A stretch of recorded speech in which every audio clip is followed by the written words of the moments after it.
¿Qué tal amigos? ¿Cómo están ustedes? Lo que hay tras cada noticia, martes 21 de mayo, día feriado, hay día de descanso, del año 2024. Y como cada martes conversando con Marcos Barraza, académico, exministro, dirigente del Partido Comunista. Y claro, hay una cantidad de temas importantes que necesitamos conversar. Necesitamos, digo yo, porque es una idea de poder intercambiar cuáles son los sucesos, los hechos que hoy día se están produciendo. Eh, Se ha reactivado, llamémoslo así, la presión por resolver el problema de la deuda CAE de miles de chilenos. No son pocos los chilenos que han estudiado con crédito con aval del Estado, y el gobierno lo prometió en su programa y hoy día está tratando de hacerlo cumplir. ¿Cómo crees que tiene que resultar este esfuerzo? Porque es un esfuerzo común de mucha gente, pero también un esfuerzo del gobierno que tiene que resolverlo a contraposición de lo que está haciendo la derecha, ¿no? Sí, bueno, lo primero, muy buenos días, Julio. Gracias por estar nuevamente en Radio Nuevo Mundo en un día tan helado. Sí. Eh, las lluvias están muy heladas, pero y concentrándome en la materia propiamente tal. Eh, a ver, yo creo que es un compromiso político, pero es un compromiso ético. También la presentación del proyecto de ley que el gobierno anunció para el mes de septiembre respecto de la eliminación del CAE y la generación de un nuevo sistema crediticio. Los datos hablan por sí mismos. En Chile, las segundas deudas más importantes de las familias son los créditos en la educación superior, después de las hipotecas de las viviendas. Y del orden de 12,5% de las familias en Chile, es decir, más de 673.000 familias, tienen deudas en educación superior, deudas leoninas, abusivas en materia de intereses. Eh, la misma Subsecretaría de Educación Superior, el año 2022 cifraba que el 80% de eh, las personas que tenían deudas tenían ingresos inferiores a 750.000 pesos el año 2022. Esa cifra probablemente ha subido, pero proporcionalmente no tanto. Eh, Otro tanto tenía un treinta y tanto por ciento de la población, de los que tenían deudas con la educación superior, tenían ingresos inferiores a 250.000 pesos. Entonces, claramente, esto es un daño para las familias. En Chile existe 1.800.000 personas que tienen deudas a través de los créditos CAE, créditos Corfo o fondos solidarios, eh, y están en el descampado, en una situación abusiva. Eh, la gratuidad de la educación superior llega al 60% más vulnerable. Ha sido una gran solución, que es la reforma del segundo gobierno de la presidenta Bachelet, pero estas personas que tienen ingresos más altos y que no califican, pero que tienen ligeros ingresos más altos y no califican para gratuidad, están en una situación de indefensión. Eh, por lo mismo, presentar un proyecto que regule esta situación, que permita condonar en los casos que corresponda la deuda, que permita que haya justicia educativa, que permita que haya progresividad, eh, que permita, entre otras cosas, que las familias vivan con tranquilidad, es una deuda que el gobierno tiene porque es un compromiso que el gobierno estableció programáticamente hablando. Y esto ha generado, en mi opinión, mucha controversia y detracciones por parte, detractores por parte de la derecha, principalmente porque esta es una demanda ciudadana. Los números que 673.000 familias tengan deudas en educación superior, que 1.800.000 personas tengan deudas, claramente es un problema social. Y este es un modelo que fue creado en el gobierno del presidente Lago, y el propio presidente Lago en su época, desde el estallido social, reconoció que tenía impactos nocivos y negativos en la ciudadanía, esta política pública. Es un mal negocio para las familias, porque se establecen créditos de consumo en los hechos para la educación superior, pero también es un mal negocio para el Estado. El Estado hasta el año 2022 había desembolsado 8 billones de pesos, de los cuales 1,35 billones estaban destinados a la repactación, a los intereses con los bancos.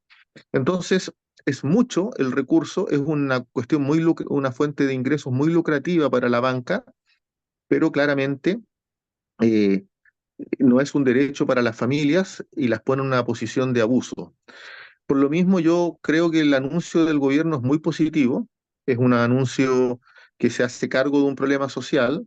Las características de la eliminación del CAE, de la generación de un nuevo sistema y la modalidad de condonación, el gobierno anunció que las va a presentar en el mes de septiembre, pero desde ya yo creo que la reflexión principal es que, y esto a propósito de que han habido detractores dentro de la centroizquierda del proyecto de ley, la principal reflexión es que si uno es de centro izquierda y uno es de izquierda, no puede estar a favor de los abusos.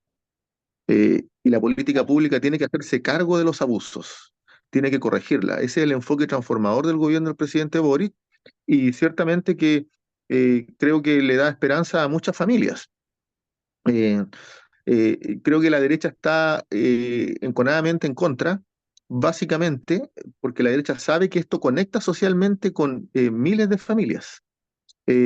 Sabe que le va a ser muy dificultoso a los parlamentarios de derecha oponerse en el Congreso, porque ese 1.800.000 personas que tienen deudas o esas 673.000 familias no son de izquierda necesariamente, Claro. eh, pero viven un abuso. Entonces la derecha está tratando de deslegitimar la propuesta porque sabe que es una política pública de la cual no se pueden negar. Así es. Bueno, estamos conversando con Marcos Barraza, académico, exministro, dirigente del Partido Comunista, en lo que hay acá noticias este martes 21 de mayo del año 2024. Hay otro tema que también ha estado circulando en el quehacer tanto político como social o de la población, la reforma al sistema político. O sea, no ha sido instalado como una necesidad clara de la población, pero sí de sectores políticos del país. Eh, Tratan de instalar la idea de que es necesario cambiar los quórums, hacer que no haya tantos partidos involucrados o llegando al Congreso, porque eso dificulta el quehacer de la política o el de hacer leyes. Bajar la cantidad de diputados, aumentar los quórums de 4 puntos a 5 puntos para poder ingresar a la vida activa de los partidos políticos, o sea, una cantidad de restricciones. O sea, un retroceso, porque ya esto era un avance anteriormente de haber hecho que los quórums fueran más bajos y pudieran ingresar muchos más sectores a la política, y no solo los grupos más privilegiados de partidos, por llamarlo de alguna forma. ¿Cómo ve usted esta situación de la discusión, que tampoco es una discusión masiva, es una discusión de grupitos pequeños? Yo creo que primero hay que constatar lo que tú bien señalas, Julio. No es una discusión ciudadana, no es un problema que esté, digamos, expresado a través del pueblo de Chile. Muy por el contrario, es una preocupación y un interés de las élites principalmente. Eh, y digo de las élites porque es desde una parte del sistema político y de centros de estudio vinculados a la derecha. Eh, Creo que lo de fondo, a ver, el supuesto, la hipótesis con la cual se movilizan esfuerzos discursivos para una reforma al sistema político es de que los grupos pequeños, los partidos políticos pequeños dificultarían el alcanzar acuerdos políticos en el sistema legislativo. Y la verdad es que eso es completamente falso. Los rechazos a la reforma tributaria, a legislarla, las resistencias legislativas, para efectos de impedir la legislación del sistema de pensiones, de una reforma al sistema de pensiones, la ley integral contra la violencia, no han sido obstruidas, obstaculizadas legislativamente por los pequeños partidos o los partidos pequeños, sino que han sido principalmente por los grandes conglomerados de derecha, eh, que agrupan a muchos parlamentarios y a parlamentarias. Ha sido obstruido por el Partido Republicano, que tiene una importante representación parlamentaria, ha sido obstruido por Chile Vamos, a saber, la UDI, RN, Evópolis, y no por los partidos pequeños. Entonces, hay digamos, un supuesto que es una mentira en esto. No son los responsables los partidos pequeños de la imposibilidad de llegar a acuerdos. Son los grupos de interés de la derecha principalmente.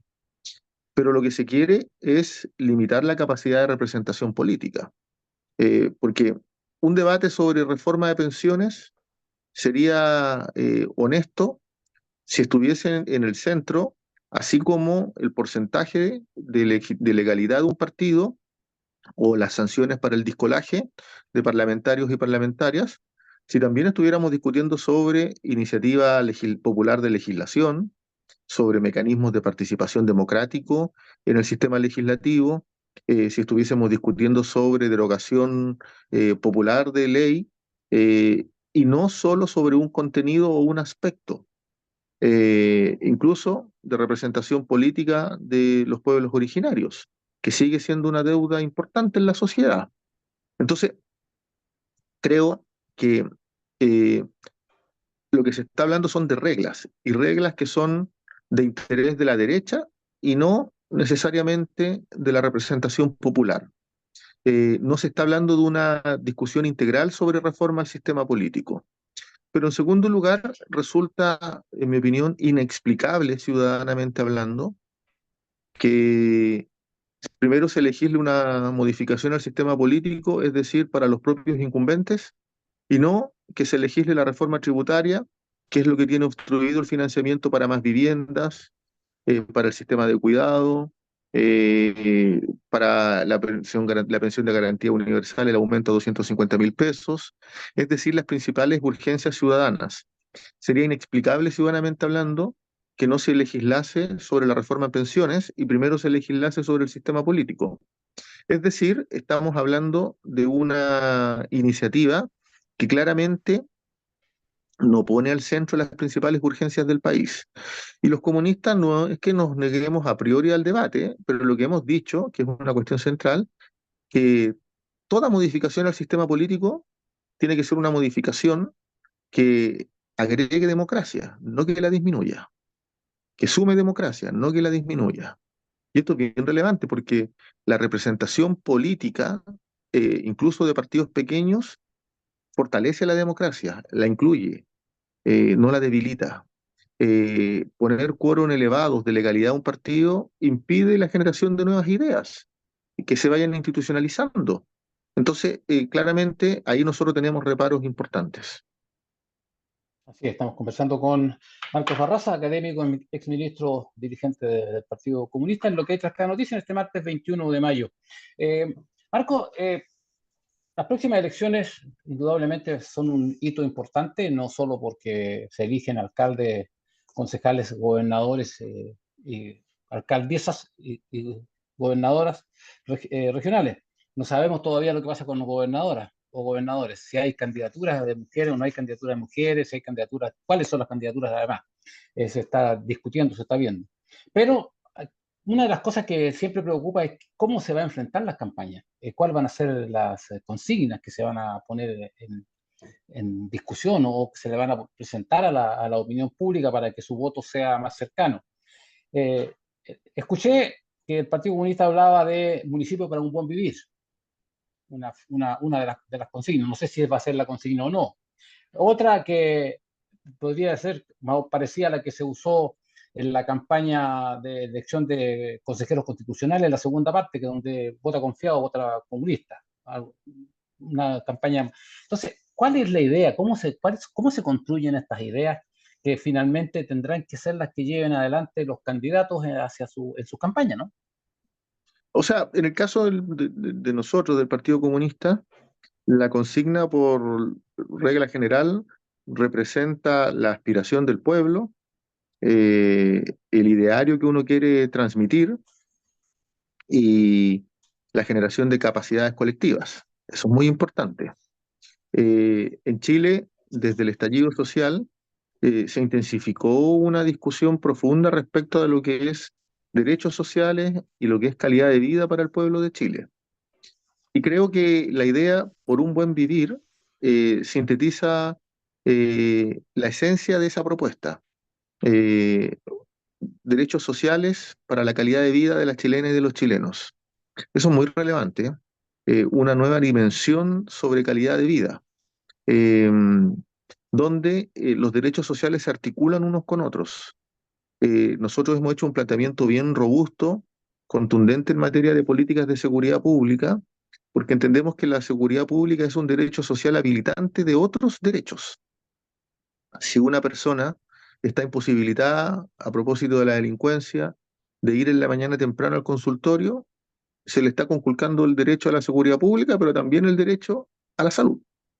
Entonces, tenemos una visión integral de los derechos sociales y las expresamos y las operacionalizamos en materia de políticas públicas a escala comunal. Pero para eso también es fundamental que la gente se sienta confiada. Y los comunistas damos confianza, porque somos un partido de una tradición ética incuestionable. Eh, no hay ningún reproche en nuestra hoja de vida, en nuestra trayectoria, respecto de una política antidemocrática.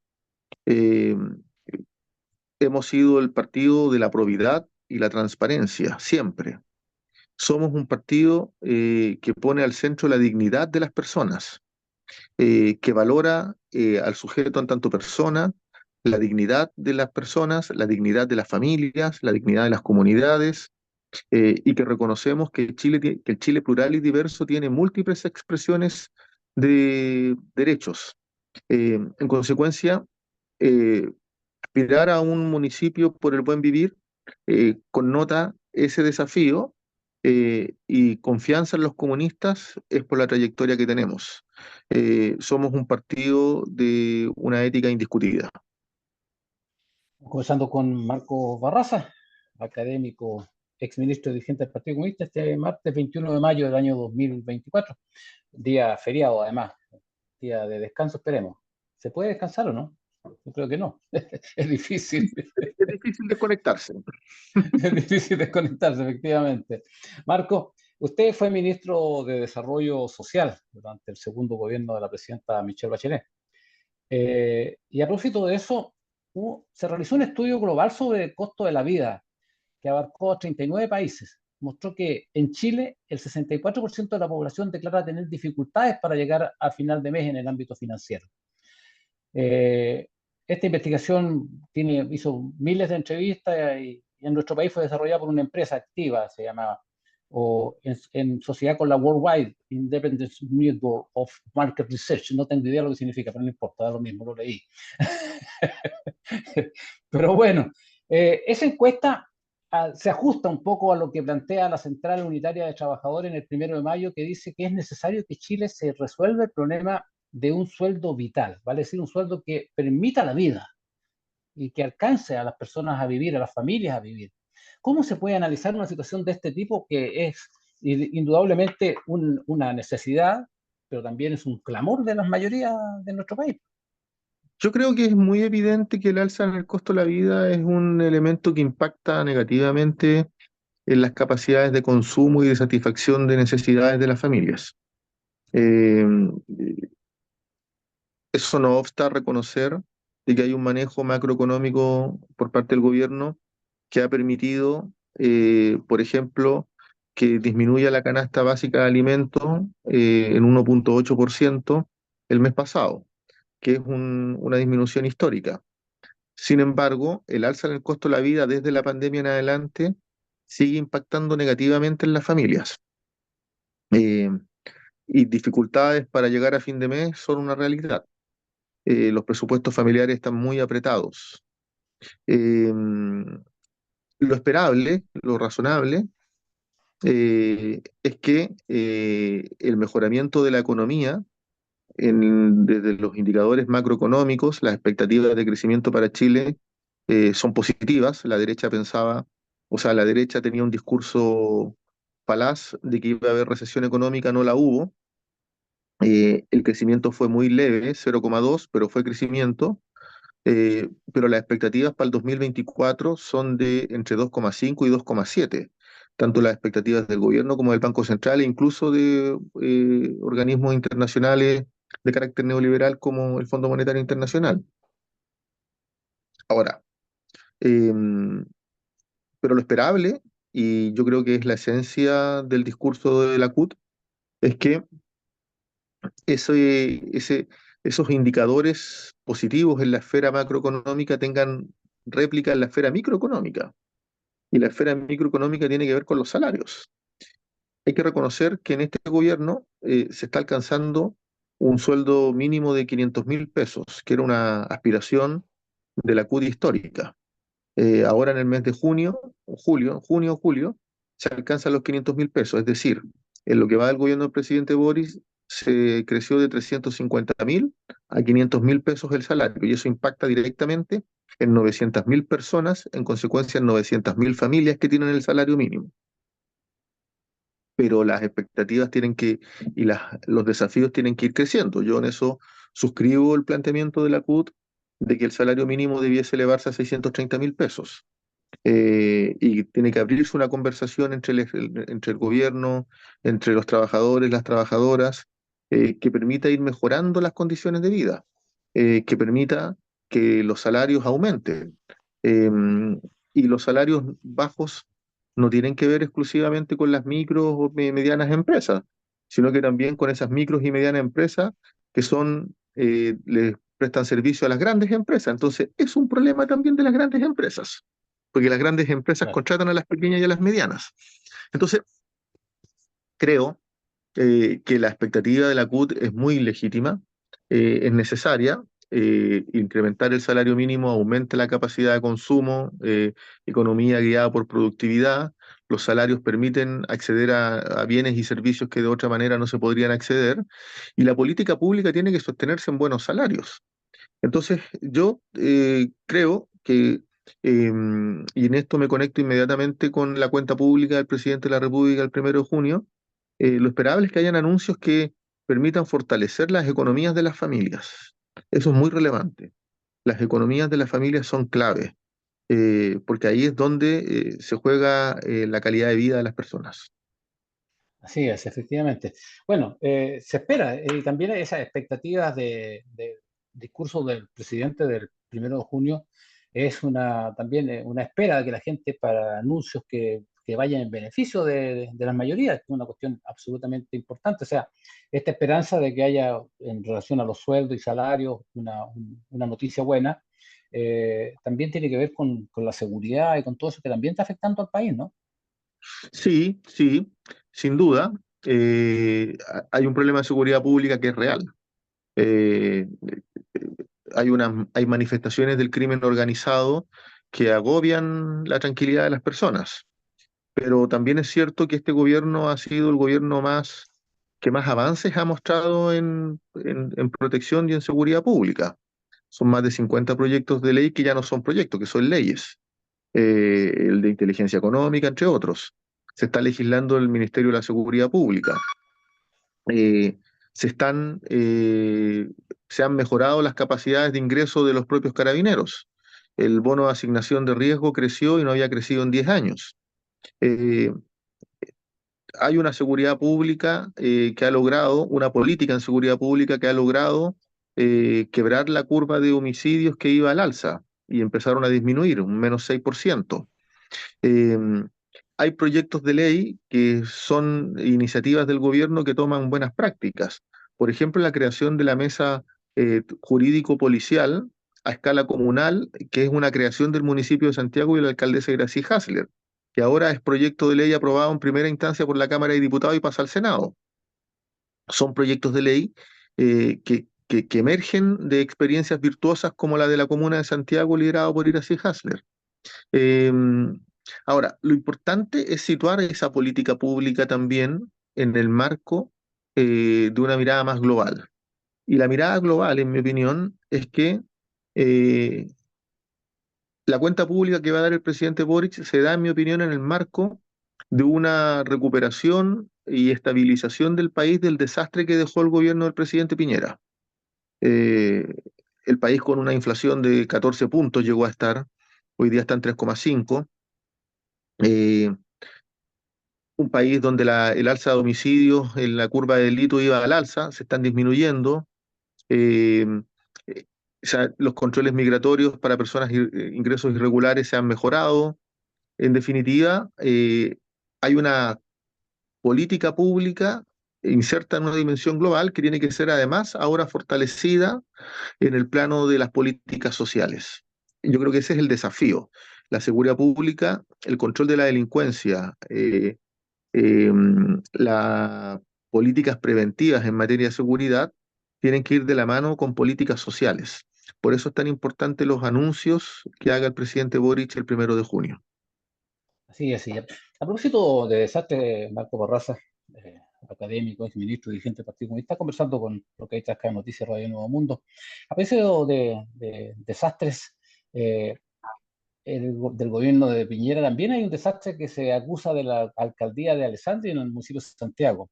Y la alcaldesa Iracy Hasler permanentemente dice que lo que hay que resolver son los problemas que dejó de hacerse por muchos años en la alcaldía de Santiago, particularmente en la última administración. ¿Eso es posible que se realice? ¿Se está realizando? ¿Cómo se analiza para que lo analice la sociedad, digamos? Los indicadores, yo creo que las evidencias hablan por sí mismas.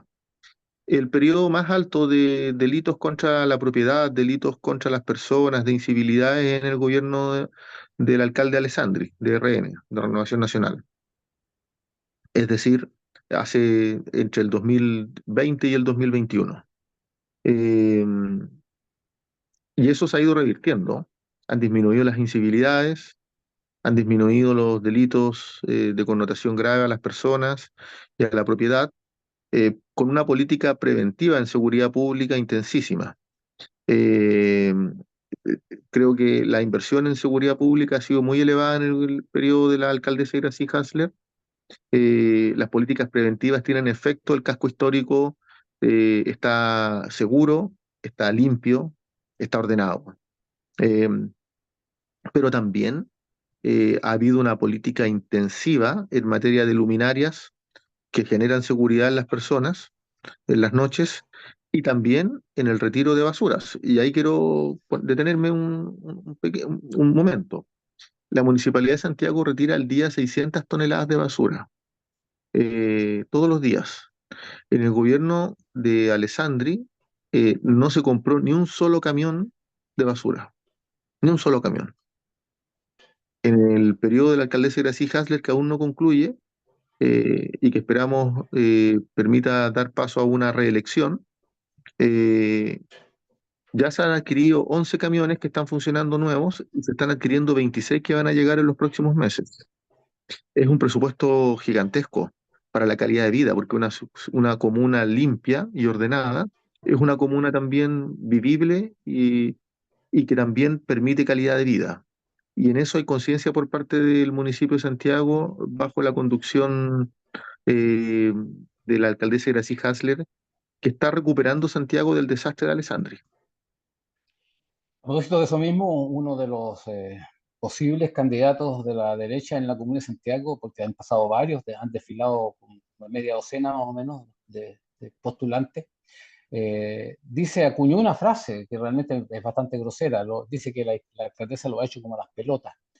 Es una frase, es grosero además, incluso para tratarlo sin ser feminista puro, es como una grosería hacia una mujer, ¿no?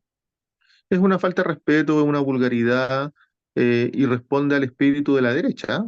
El día domingo recién pasado, el